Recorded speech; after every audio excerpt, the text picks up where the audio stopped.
Well, first of all, I would like to thank the selection committee to nominate me to the Pierre DeCelles Award. I'm really thrilled, actually, and truly honored to receive it. It's a special award in my view, and it means a lot to me, especially because it's only come from both the largest professional organization, IPAC, and also the largest pool of scholars in the field of public administration. So really, when you think about CAPPA, so really it means a lot to me to receive this award. And in our field, if you think about practice and theory, they are both very important, especially in public administration. And I would say that this prize also comes at a very interesting and challenging time in our history, where government, in my sense, have never been so important. And I would like to say that our knowledge as well, our research and our advisory capacity in our respective public management and public policy schools are also extremely significant to find creative, and original solutions and approaches to face this exceptional and unique challenge that COVID-19 represents today. So I think we need everyone on board to fight this virus, and this is why this, in a nutshell, this award is really really embodies the importance of this important dialogue between the world of practice and the world of academic.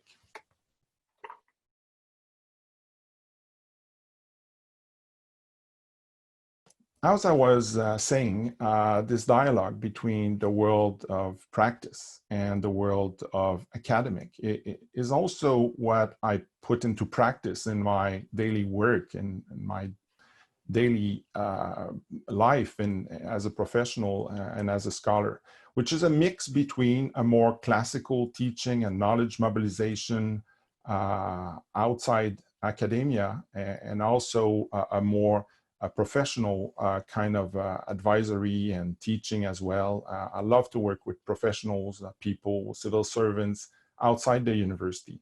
I think this is what gives me a sense of purpose in my work and as a scholar and in my role as a director of a research center, the Center on Governance. So I need to say that prior to beginning my academic career, I worked for about 10 years in the field of international development, mostly on public sector reforms and governance projects.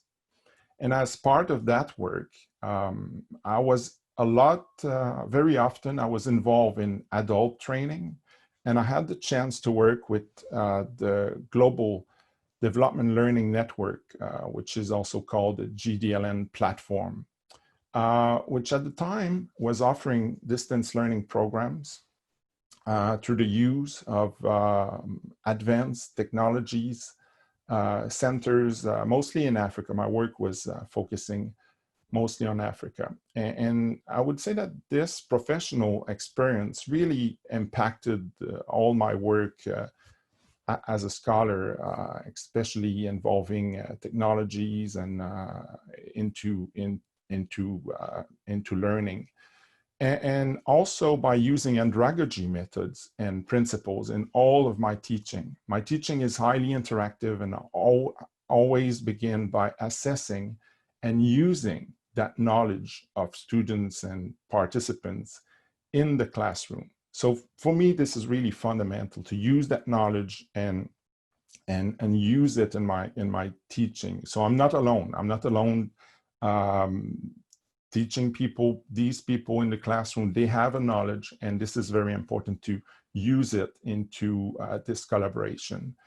So this is why I also spend some of my time teaching in the Professional Development Institute at my university, especially to stay involved with practitioners, to remain challenged by this community of practice.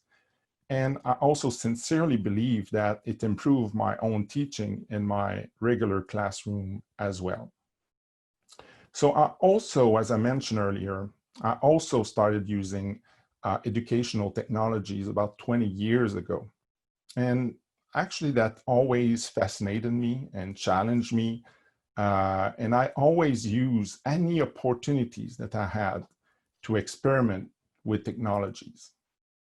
So those are the two streams that have been really used and that really influenced my teaching. So this is why today I'm using, a few years ago, I started to use a hybrid or to integrate hybrid courses, distance learning, flipped classes, and case study teaching way before the pandemic. So that was useful to me when the pandemic came and we need to adapt all our educational practices. So that was relatively useful. That knowledge was useful to me to adapt to the new context.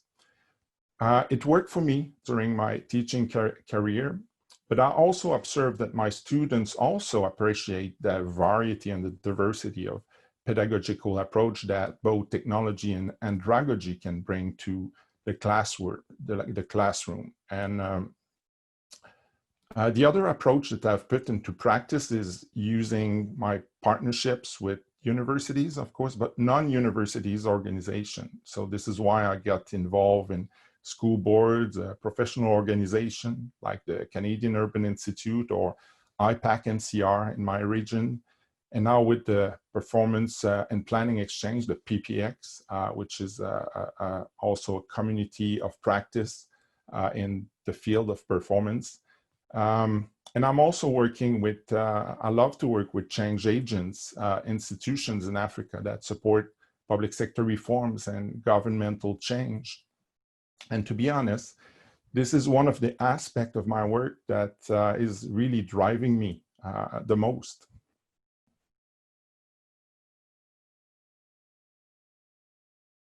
There are so many people. There are so many people I would like to thank, starting with my colleague, Jonathan Paquette, who submitted my candidacy to this prize. He's also, I must say, an amazing professor and an amazing researcher himself, and such a great person. So I'm really, really appreciative of him. I would like to mention my dean at the Faculty of Social Science, Victoria Barham, who's always very, very supportive of us, and so that I appreciate that as well. I would like to say a special thank to my colleague and friend, Linda Cardinal, who's certainly, for me, she's a role model and a person for whom I have the utmost respect.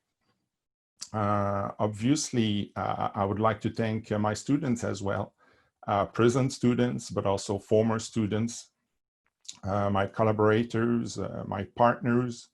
They all wrote some great testimonies for this, for my candidacy. I would like to make a special mention to Danielle Poulain, the past chair of actually IPAC NCR, Bernard Zuppinger at AUF, Katie Brown, the current PPX president, Tony Tufik at PCBF, who's a great partner of the Center on Governance. I don't want to forget my coordinator at the Center on Governance, Anna Bojic. All my friends at, and partners from KPPC in Kuwait, MD Business School in Côte d'Ivoire, ENA Senegal, and I know I forget many, many people, so forgive me. But I don't want to, if you don't mind, I would like also to seize the opportunity to mention my family as well. It's so important in this COVID time when we are so often together, to say the least. They've been very supportive. And so I would like to thank especially my spouse, Stephanie, who's an amazing scholar actually in sociology, and for whom I also have the greatest respect as a person and as a colleague. I would like also to mention my two sons, Arnaud and Samuel. This is, as everyone else, they're dealing with the pandemic in a way that is quite admirable right now. So I would like to thank them as well. So I would like to thank everyone who supported my candidacy, and especially the IPAC and CAPPA for this award. I'm really grateful. Thank you so much.